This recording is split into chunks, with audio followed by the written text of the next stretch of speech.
Selamat malam pemirsa, senang sekali kesempatan malam hari ini saya Ari Nugroho Hari untuk Anda di program Sorot seputar obrolan rakyat objek topik terkini. Dan pemirsa, pangan menjadi sektor penting di tengah pandemi COVID-19. Dan bahkan Badan Pangan Dunia juga sudah mengingatkan akan terjadi krisis pangan.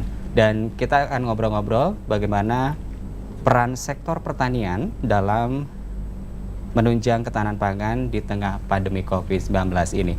Di studio kita sudah hadir beliau-beliau yang sudah hadir kesempatan malam hari. Kita sapa dulu. Yang pertama ada Bapak Insinyur Widarso MM. Beliau ini adalah Kepala Dinas Pertanian Ketahanan Pangan Kabupaten Banyumas. Selamat malam Pak Wid. Selamat malam. Sehat ya Pak? Alhamdulillah. Di tengah COVID ya, kita tetap semangat ya. Harus. Oke. Kemudian di sampingnya Pak Wid ada Ibu Indriani Romaning CSP. Beliau ini adalah Kepala SMK Negeri 1 Kalibagor. Selamat malam Bu Indri. Selamat malam. Sehat juga ya Bu? Alhamdulillah sehat. Oke. Di sampingnya Bu Indri ini ada Ibu Sari Suksesi SP. Beliau ini adalah guru ATPH SMK Negeri 1 Kalibagor. Selamat malam Bu Sari. Selamat malam Pak Sari. Sehat juga ya Bu? Alhamdulillah. Alhamdulillah. Oke, kita akan ngobrol-ngobrol terkait dengan ketahanan pangan sebenarnya di tengah keprihatinan kita ya, kondisi pandemi yang semuanya harus siap berjaga-jaga terkait dengan ketahanan pangan seperti apa. Tapi sebelumnya kita juga pengen tahu ya dari SMK sendiri dari Bu Indri ya. Bu Indri, terkait dengan ketahanan pangan gitu kan juga SMK sebagai tempat gitu ya, menempat teman-teman kita, adik-adik kita untuk mempersiapkan SDM gitu ya, SDM terkait dengan bidang pertanian. Sebenarnya di SMK Negeri 1 Kalibagor ini seperti apa Bu visi misinya dari SMK ini? Untuk SMK Negeri 1 Kalibagor ini merupakan sekolah menengah kejuruan yang bergerak di bidang keahlian agribisnis dan agroteknologi. Di mana untuk SMK Negeri 1 Kalibagor ini mempunyai 5 kompetensi keahlian. Ada alat mesin pertanian, kemudian agribisnis tanaman pangan dan hortikultura, agribisnis pengolahan hasil pertanian, agribisnis tanaman perkebunan, dan juga ada agribisnis ternak unggas. SMK Negeri 1 Kalibagor ini terletak lokasinya itu sangat strategis, yaitu di pinggir jalan raya sehingga mempermudah peserta didik untuk menuju ke arah sekolah. Terletak di Jalan Raya Purwokerto Banyumas, kilometer 12. Ini mempunyai luas area yang kurang lebih 20 hektar itu Mas Ari. Jadi suasananya juga sejuk, kemudian fasilitasnya itu juga lengkap. Adapun visi dari SMK Negeri 1 Kalibagor ini adalah mewujudkan lulusan yang takwa, kemudian cerdas, kompeten, dan peduli. Jadi spirit, smart, kompeten, and care.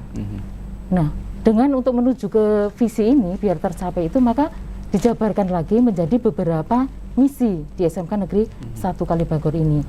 Antara lain membekali tamatan itu dengan pengamalan ajaran agama sesuai dengan agamanya masing-masing.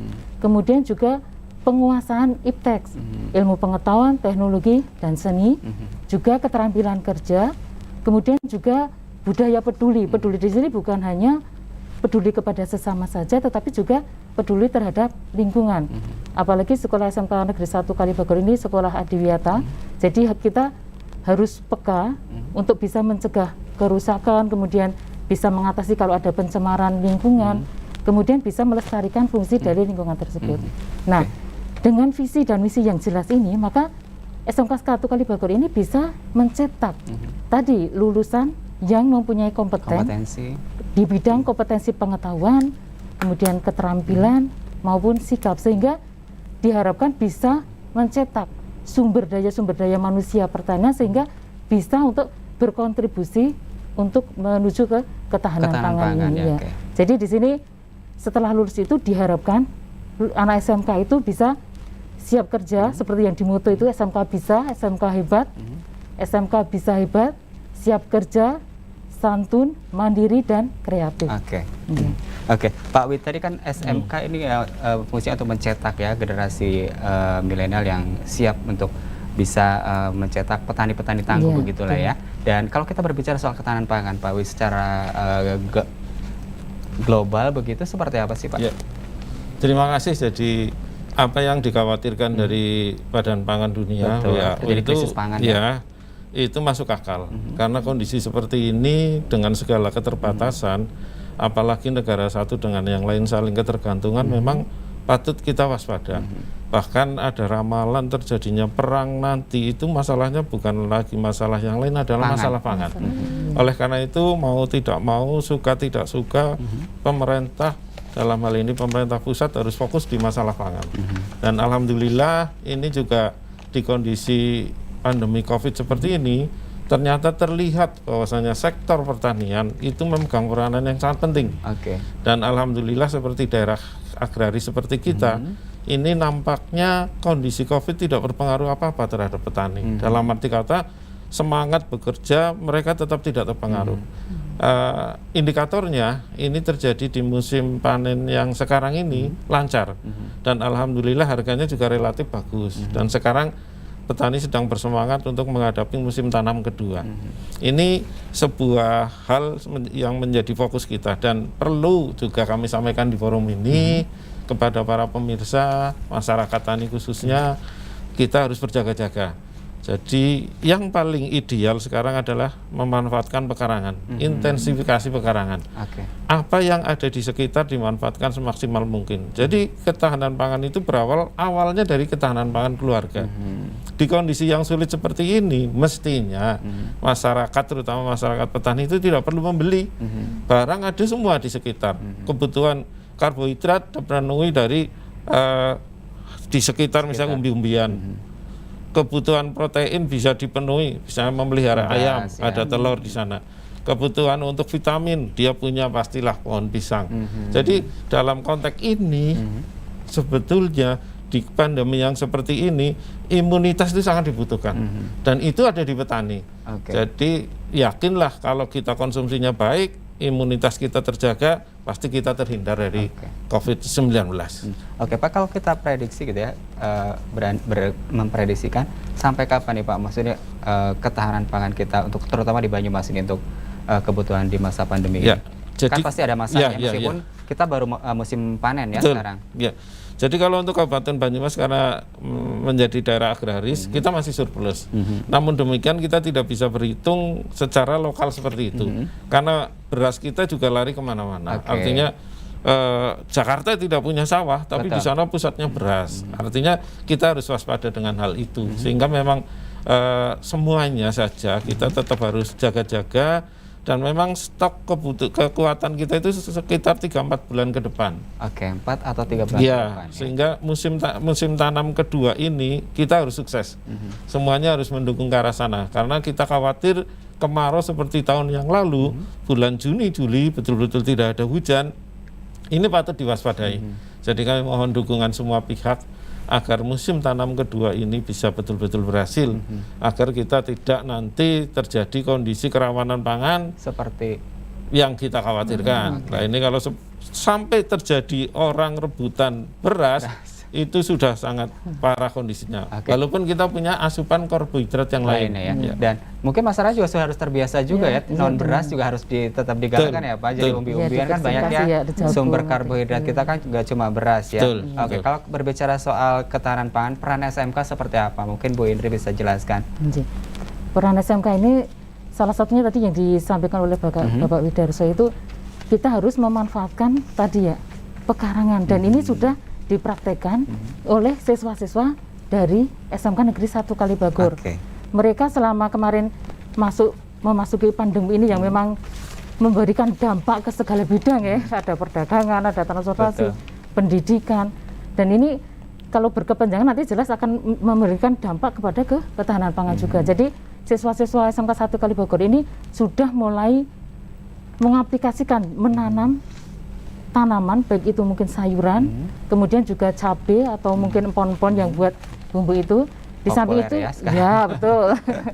Jadi selain itu juga di pertanian, di peternakan itu anak-anak sudah mulai beternak, baik itu unggas, kemudian kemarin yang banyak itu antara ayam, kemudian itik, bahkan di daerah Batu Raden itu sampai beternak sapi.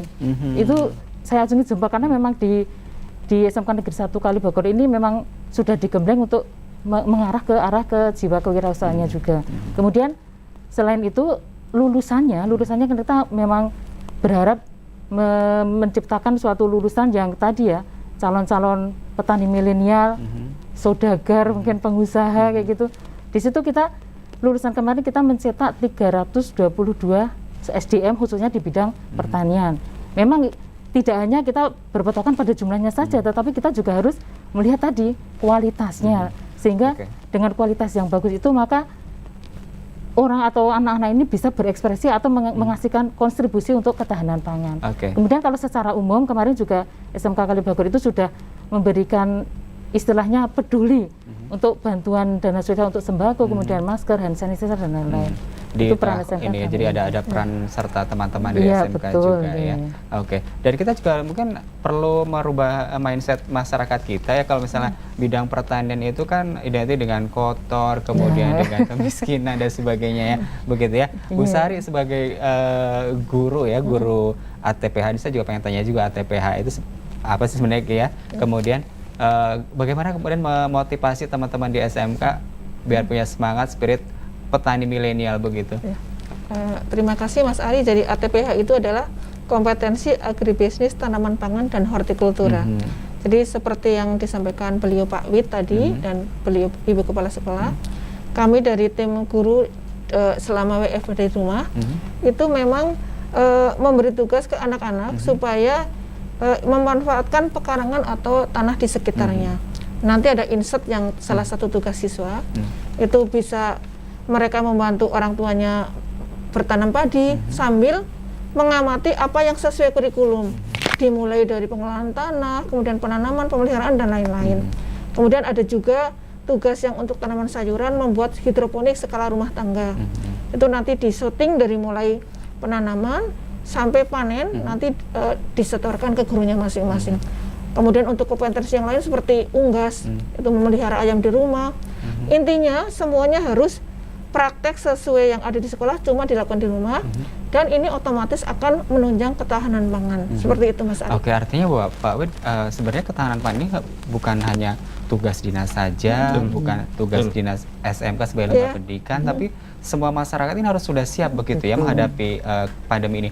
Dan pasca pandemi begitu ya, karena kita bicara soal pangan ya nantinya seperti apa berlangsung. Kita akan ngobrol-ngobrol lagi dan pemirsa kita akan lanjutkan bincang-bincang kita di malam hari seputar obrolan rakyat objek topik terkini sesaat lagi.